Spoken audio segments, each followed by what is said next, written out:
racionalizar os recursos para dar melhores aos professores. Lá, um professor do ensino fundamental, do ensino médio, ganha, em média, $6.000, que é uma quantia bastante razoável. E esses professores... Lá tem uma coisa curiosa, que aqui foi feito o mesmo modelo aqui em São Paulo, mas que não deu muito certo, porque não houve efetivamente um acompanhamento por parte das escolas, que é a progressão automática, né? Como é o nome, professora? Continuada, a progressão continuada. Quer dizer, o aluno entra no primeiro ano e vai até o quarto ano sem fazer exame, sem nada. Agora, lá o que acontece é que o aluno é diariamente fiscalizado com respeito às... a matéria que foi dada no dia anterior, então ele é cobrado de tal forma que um aluno sempre está sabendo o que foi dado, né? E os professores são avaliados. Quer dizer, esse salário aí em média de 6.000, eles precisam demonstrar que fazem jus a isso, né? O investimento em polos universitários voltados para a área tecnológica, isso é bastante comum também, já foi dito aqui, existe uma grande relação entre as universidades e empresas. As grandes empresas têm laboratórios na universidade, coisa que aqui no Brasil agora está começando, nós já temos alguns casos, mas ainda é muito pífio esse relacionamento. Atrair dinheiro das empresas para as universidades. Bom, esse também é outra coisa, as empresas colocam muito dinheiro. Aqui, até pouco tempo, ainda hoje, não sei, quase que é proibido, né? A comunidade acadêmica não vê com bons olhos o financiamento do mercado, né? Das empresas para um atendimento mais rápido à demanda do mercado, né? Lá é uma coisa bastante comum, né? Em todas as universidades. Bom, problema fundamental, estudar mais. Quer dizer, lá na Coreia, os alunos passam 11, 12 horas por dia em atividades curriculares, depois tem as atividades extracurriculares, quando a gente tem aqui no Brasil 4 horas, né, no ensino fundamental, e ainda eu acho que existem escolas com aquele turno de 3 horas, das 11 à 1, né? Então, esse é uma coisa extremamente importante. Um outro aspecto que lá eles dão uma importância muito grande e que aqui a gente vê escolas pequenas, por exemplo, em Minas tem alguns casos, no Nordeste, a importância que eles dão para a leitura e compreensão de texto. Quer dizer, lá na Coreia isso é fundamental. Quer dizer, o aluno ele lê e sabe o que lê. Então, isso facilita o aprendizado das outras coisas. Bom, aqui, um dado que o próprio Ministério deu é que 91% dos alunos saem do ensino fundamental com uma deficiência nesta parte de leitura e compreensão do texto que foi lido. E é curioso esse exemplo aí de Minas, né? Eu até peguei esse exemplo agora que foi dado recentemente, o próprio MEC divulgou isso, que eles pegaram as 10 melhores escolas da rede pública, isso foi em Minas, e essas 10 melhores escolas eles verificaram qual era, o que fazia a diferença. Então era a participação dos pais na vida escolar dos filhos, o incentivo à leitura. Todas essas escolas possuíam bibliotecas, o que hoje é uma realidade em cerca de 20% das nossas escolas, e investimento na formação de professores, em serviço. E, finalmente, a família. Quer dizer, isso já teve várias reportagens mostrando aqui, o coreano é obcecado pelos estudos, e a família investe muito dinheiro, acompanha a educação dos filhos, né?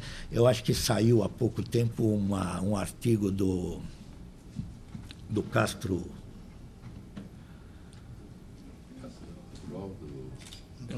Não, esse que escreve muito, Cláudio de Castro... Cláudio de Moura Castro, né? Que falando a avó na janela, né? Alguma coisa assim. E mostrava o acompanhamento da família nos pequenos lugarejos onde a família ia assistir às aulas, né? Ficavam do lado de fora acompanhando o desenvolvimento das aulas. Bom, então eu acho, quer dizer, eu voltei impressionado com essas coisas, sobretudo a maneira como eles trataram, de uma maneira bastante rigorosa. Bom, lá hoje, no ensino superior, praticamente, a grande maioria é de escolas privadas, só que essas escolas privadas têm a mesma qualidade do que as escolas públicas, quer dizer, elas são efetivamente cobradas, existe um acompanhamento muito grande por parte do governo na qualidade do ensino.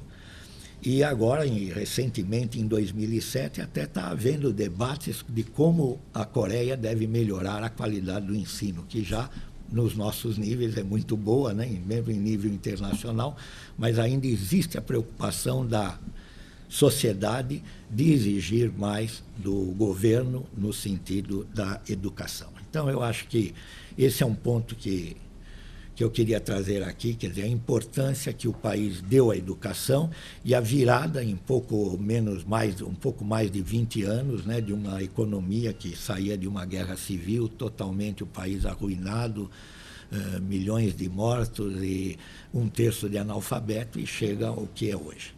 Então, era isso que eu queria dizer.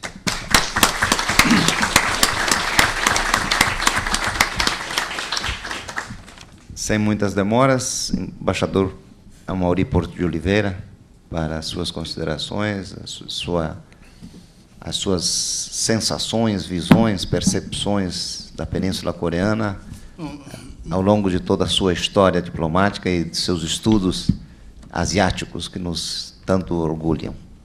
Boa tarde a você. O professor Isaac começou dizendo que tinha sido convidado há 2 semanas atrás, né? Eu fui convidado ontem à tarde. E o Gilmar, malandramente, me disse que não, eu vi agora que é experiências brasileiras, mas ele me disse que eram experiências de brasileiros. Eu só tinha que encher um pouco de linguiça contando as minhas experiências e tal. Bom, eu tive um relacionamento, não direi íntimo, mas de perto com a Coreia. Depois de 40 anos de vida diplomática, correndo para cá, para lá, em grande parte países do Oriente Médio, países árabes, foi o núcleo mais forte da minha carreira. Eu, um dia, quando faltavam 5 anos para me aposentar, cheguei ao leste asiático, que estava explodindo naquele momento. Os famosos tigres asiáticos que alguém mencionou aí, era exatamente a época. E eu recebi, ao ser feito embaixador em Singapura, a tarefa específica de tentar compreender que negócio era esse de tigres asiáticos. Com autorização do Itamaraty, fornecimento dos meios, eu estive viajando para baixo para cima, pelo leste asiático, Japão, mais abaixo do leste asiático, Austrália, Nova Zelândia, corria todo o sudeste asiático e tal. E eu resumi essas experiências e as conversas que eu tinha, as leituras que eu fazia, numa coisa que eu chamava as Cartas de Singapura, que eram publicadas pelo Itamaraty, com financiamento da FINEP e tal. Nessa jogada aí para baixo para cima, eu um dia cheguei à Coreia do Sul. De uma maneira ideal, porque em Singapura eu fiz amizade com um representante local de um dos grandes chaebols, o Sun Yong, na ocasião, que participava de obras de construção em Singapura. E eu fiz amizade com esse senhor, e ele, quando soube do meu interesse pela experiência dos países dos chamados tigres asiáticos, ele promoveu um convite da própria firma dele, que me levou à Coreia, durante uma semana, me transportou para baixo, para cima. Pediram que eu fizesse um esquema das coisas que eu queria ver e tal. Eu, evidentemente, não podia entrar na esfera diplomática. Todo esse país havia embaixadores do Brasil, imposto, tratando com as autoridades, e eu não podia chegar lá e interferir no trabalho deles. Então, eu organizava essas viagens sempre em torno ancilares, com universidades, com institutos, com jornalistas. E na Coreia do Sul eu pedi então a esse pessoal do Chaebol, que estava me convidando, que organizasse um programa de visitas aos institutos, que não faltavam institutos na Coreia, até hoje, de ciências tecnológicas, isso e daquilo, Instituto de Desenvolvimento da Coreia e tal. E aí, para mim, foi uma revelação tudo aquilo, né?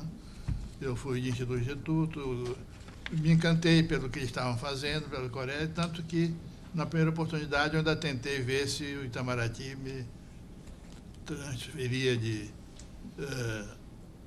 Singapura para a Coreia, onde eu achava que havia muito mais área para trabalhar e tal, porque eu encontrei muita receptividade com relação ao Brasil nesses institutos, querendo lançar programas. Infelizmente, naquela ocasião, não foi possível, porque estava vigorando ainda rigidamente uma série de restrições administrativas que levavam que, quando o diplomata fazia 65 anos, era posto no quadro de reserva. E quando isso aconteceu, que eu pensei talvez para a Coreia, eu só tinha mais 2 anos de carreira. Então foi julgado que não seria o caso fazer uma transferência de Singapura para lá por 2 anos, com tempo de instalação. Então. Hoje não haveria problema, porque hoje passou a vigorar o princípio do Estatuto do Servidor Público, que determina a aposentadoria aos 70 anos. Mas no Itamaraty, até uns 8, 10 anos atrás, vigorava uma lei específica chamada compulsória. 65 anos ia para casa. Isso aconteceu comigo. 65 anos, chega o telegrama lá em Singapura, passe bem. Mas se a situação fosse hoje, eu teria ido com prazer para lá e procuraria realmente desenvolver o curso. Mas eu fiquei, de todo modo, meio sempre vidrado pela Coreia, que eu conheci nessa ocasião, e nos 20 anos seguintes, eu cheguei a fazer 5 viagens à Coreia do Sul, em diversos momentos, por diversos pretextos, e escrevi muito. Nesses 20 anos eu escrevi muito sobre a Coreia também, tem muito artigo publicado e tal. Quando o Gilmar ontem malandramente me pegou para falar de impressões, eu vim só falar de impressões. Não havia tempo de buscar um assunto sério, de preparar uma apresentação mais séria, sobretudo que vi agora que outros mais qualificados que já fizeram isso, fizeram antes, nem outros. O que eu posso propor, talvez, é que depois vai haver umas perguntas e respostas. Se alguém que esteja interessado em algum assunto específico da Coreia, se eu tiver capacidade, eu responderei. Para não desapontar de todos, eu vou aproveitar para relembrar um pouco uma parte da história da Coreia, que tem certo interesse,